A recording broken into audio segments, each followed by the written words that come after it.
Jumpa di channel catatan harian pasien MSA dan Parkinson. Di edisi kali ini saya akan memberikan flashback tentang catatan harian pasien MSA dan Parkinson. Mari kita simak bersama.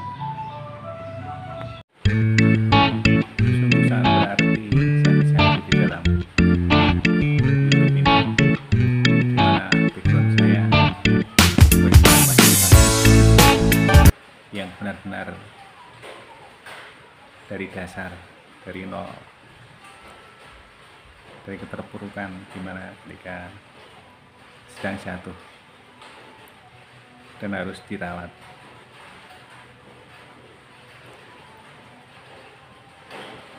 Dan puji Tuhan, setelah dirawat selama 6 bulan, progresivitas Parkinson saya agak bisa dihambat, yang waktu itu mencapai 90%, 95% bisa membaik.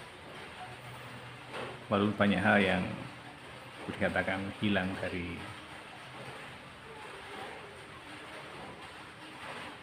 banyak hal yang menjadi tertinggal dari kemajuan-kemajuan yang dialami dunia saat ini, termasuk dalam teknologi, termasuk dalam pengetahuan, karena gangguan saraf otak yang dialami pasien Parkinson seperti saya ini. Saya syukuri karena masih bisa untuk membuat konten dengan support dari sahabat-sahabat YouTuber, viewer, subscriber, sehingga menyemangati untuk mengembangkan ide, walaupun ide yang sederhana, walaupun konten-konten yang sederhana dari pengalaman yang saya alami, sesuai dengan hal yang mendasari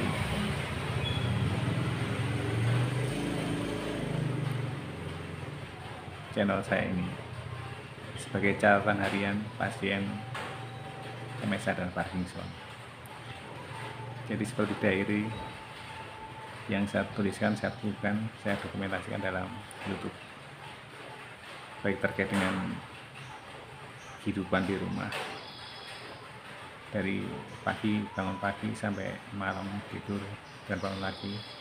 Apa yang saya alami saya dokumentasikan dalam channel saya ini, sehingga ada yang bilang atau mengatakan bahwa channel saya adalah channel yang tanpa kesatuan ide atau gerakan campur-campur. Tetapi masih satu hal yang perlu kita poin bersama, walau campur-campur, tapi yang membuatlah satu orang, terangkum dalam catatan harian seorang pasien Parkinson. Jadi itu yang melandasi channel saya. Apapun yang menjadi pengalaman hidup saya menjalani kehidupan ini, itu yang saya dokumentasikan dalam channel catatan harian pasien MSA dan Parkinson. Dan tujuan utama saya adalah berbagi testimoni setelah menjalani pengobatan sampai dengan menjalani aktivitas setelah pengobatan, dan bagaimana kehidupan seorang pasien Parkinson ketika sudah lepas dari perawatan yang panjang dan harus hidup mandiri. Benar-benar mandiri, karena kehidupan saya sekarang ini, saya usia kakek-kakek, 50 tahun ya, 50 tahun. Kemudian istri sudah tiada dari tahun 2014, sehingga itu menduda sebagai kakek tua. Itu salah satu juga yang mendasari channel saya, dengan cerita yang saya alami sebagai pasien Parkinson. Setelah tahu tentang Parkinson sudah disembuhkan, hampir putus asa dan patah semangat, nggak ada target dalam menjalani hidup lagi. Dalam bahasanya almarhum Didi Kempot, ambiar. Ya, semua target, semua keinginan, semua rencana ambiar semua karena Parkinson, sehingga nggak punya harapan hidup waktu itu, tidak punya harapan untuk menjalani hidup atau hidup kembali,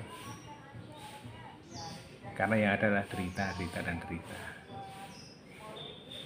2 tahun menjalani cuti dari kantor, kebaikan kantor berikan cuti selama 2 tahun, 1 tahun dan 1 tahun, tapi di ujung cuti tidak kunjung sembuh juga, bahkan semakin terpuruk dengan sifat progresif Parkinson, sampai bed rest dan tidak bisa ngapain, semua harus dibantu orang lain, sampai bicara pun juga tidak bisa, bangun tidur tidak bisa. Tapi di bulan November, tanggal 5 November tahun 20, Tuhan punya rencana. Dari keterpurukan, dari penderitaan yang paling dalam yang saya alami itu, perpanjangan tangan Tuhan melalui program PT Mayora Indah TBK, CSR-nya, dengan menjadi volunteer penelitian pengobatan MS dan Parkinson. Saya diperkenankan untuk masuk dalam program itu dan menjalani pengobatan. Itulah rencana Tuhan yang saya sendiri tidak tahu, ada sebuah misteri. Disitulah mulai merangkak dari titik nol, seperti bayi yang sudah dilahirkan kembali, lahir dari rahim ibunya yang tidak bisa apa-ngapain, dirawat oleh suster, diobati oleh dokter, disupport oleh teman-teman karyawan semua. Akhirnya di bulan Desember saya bisa di stem cell, dan di Januari sudah mulai bisa mandiri.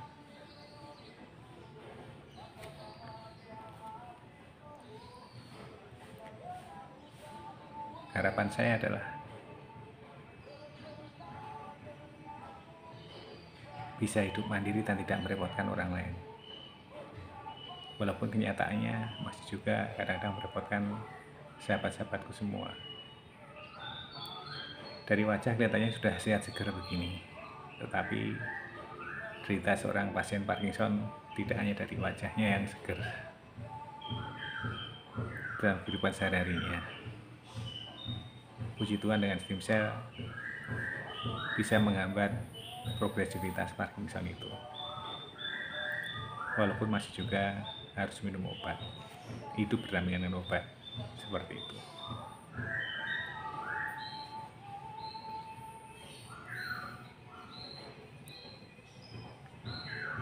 Dan sampai saat ini sudah 1 tahun diberi bonus oleh Tuhan, bonus hidup.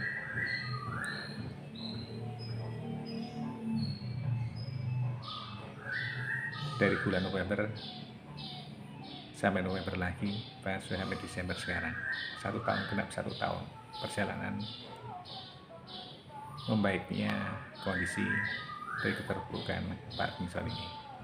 Sebagai seorang Parkinsonis, maka saya testimonikan pengalaman menjalani kehidupan sebagai pasien ini, supaya teman-teman Parkinsonis tidak putus asa, masih ada harapan, masih ada pertolongan, masih ada kesembuhan.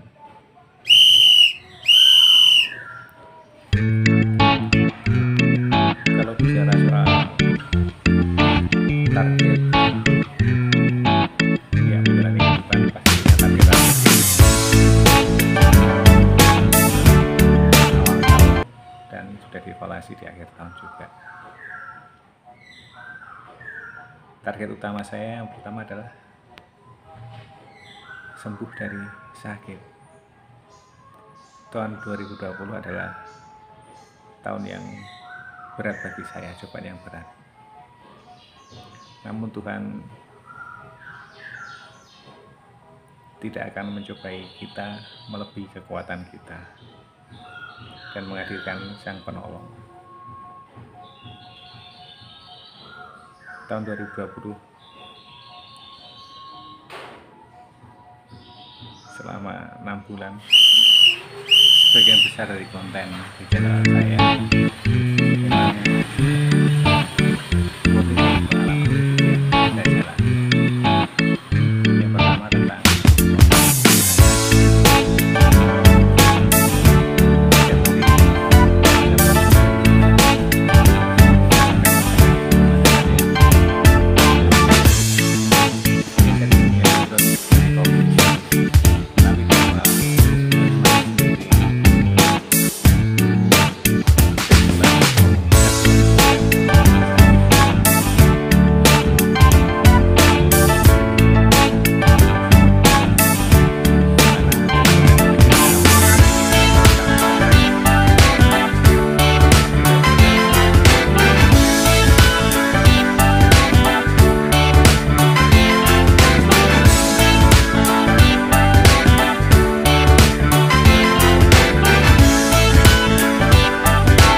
masakannya adalah masakan ala kampung, ala kehidupan sehari-hari di rumah tangga, seperti sayur sop, sayur oseng atau tumis, tongseng, gulai, dan yang sejenisnya. Dalam konten tersebut memang ada semacam tutorial memasaknya, dari menyiapkan bahan, bumbu, memasak, dan siap untuk disajikan untuk makan.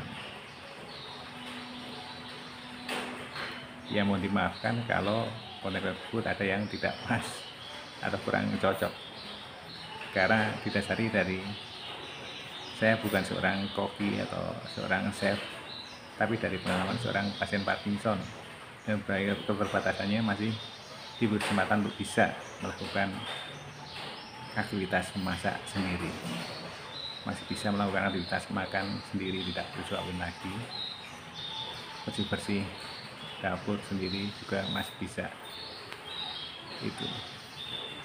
Kemudian selain aktivitas memasak juga ada aktivitas yang berhubungan langsung dengan kesehatan saya, misalnya olahraga. Dari pagi hari itu jogging, saya dokumentasikan, saya buat konten juga jogging. Kemudian cycling atau bersepeda juga saya buat kontennya, walaupun saya mengalami kesulitan dalam merekam dengan videonya karena alatnya adanya HP saja, sehingga untuk merekam atau mendokumentasikan saat jogging, saat cycling, saat stretching, saat yoga itu agak kesulitan. Ya bersyukur beruntung dibelikan oleh anak saya tripod untuk tiang atau penyangga HP yang bisa membantu saya untuk mendokumentasikan buat konten dan saya upload ke channel ini, seperti itu. Kemudian selain konten-konten berkaitan dengan kesehatan saya, juga konten-konten berkaitan dengan merawat kucing. Dulunya saya bukan orang yang menyayangi, mencintai atau senang dengan kucing, karena dari pengalaman ketika rumah dibersihkan, di garasi, di teras sudah dibersihkan, itu sudah datang kucing-kucing tetangga di sana buang kotoran di situ, ya kencing, ya pup. Nah itu saya menjadi benci sekali dengan kucing-kucing itu. Setiap kucingnya datang selalu saya usir, bahkan saya lempar itu ya dulunya. Tapi ketika setelah menderita Parkinson dan dirawat, kemudian bisa mandiri pulang ke rumah, kemudian tiap pagi jogging, melihat kucing-kucing hari itu selalu menunggu di tempat sampah, mana yang sakit-sakitan, mana yang budukan, mana yang kecil masih memang tidak diurusi, tidak ada yang punya. Itu muncul rasa iba dalam hati saya. Kasihan orang gedong kucing seperti itu, tidak bisa menciptakan atau membuat makanan sendiri, tapi dia harus minta dan minta. Maka hidupnya di sekitar orang-orang yang ada di situ, dan dia minta dari orang-orang yang ada di sekitarnya. Disitulah saya mulai merasa iba, terenyuh melihat kehidupan kucing itu. Sehingga bermula dari pagi hari jogging itu saya membawa makanan kering untuk kucing, 1-2 kucing saya beri makan, walaupun tidak banyak. Dalam arti saya pahami, saya berbagi dari atau keterbatasan yang saya punya, berbagi pada makhluk yang bernyawa, walaupun tidak ada manfaat langsung bagi saya, tapi paling tidak saya menolong yang masih bernyawa itu untuk bisa melanjutkan hidupnya. Dan tak lama kemudian ada kucing kecil datang ke rumah dan tidak mau pergi, dan tidak ada yang punya. Karena saya informasikan di grup RT RW, tidak ada yang mengaku bahwa itu kucingnya, maka ya saya openi, saya rawat. Walaupun 2 kucing yang pertama karena sakit lalu saya ke dokter, terpaksa tidak tertolong, dua-duanya akhirnya mati. Sungguh merasa kehilangan karena belum pernah saya pelihara kucing, baru pertama itu, dan saya tidak punya pengalaman memelihara merawat kucing, sehingga makanannya pun ya makanan yang seperti yang saya ketahui saja, dan mulai mencoba makanan keringan. Nah, sudah dirawat dokter, sudah diopnam di dokter juga, tapi tidak tertolong. Nah, sekarang ada lagi 1 yang mudah-mudahan bisa saya rawat dengan baik, karena memelihara piaraan seperti kucing atau anjing atau yang lainnya itu adalah kontraknya itu seumur hidup. Tidak mungkin kita lepas di tengah jalan, di tengah-tengah perjalanan waktu yang kita alami ini. Tidak mungkin kucing yang saya pelihara ini saya buangkan. Nah, kontrak sampai mati. Nggak tahu yang mati yang punya dulu atau yang kucingnya dulu. Seperti yang banyak di cerita-cerita itu, seperti itu juga. Itu juga saya upload dalam konten-konten saya di YouTube. Pengalaman dari melihara kucing, di mana tidak punya dasar pengetahuan tentang melihara kucing, dan pertama melihara kucing, seperti itu. Ya, mau mengisi kegiatan waktu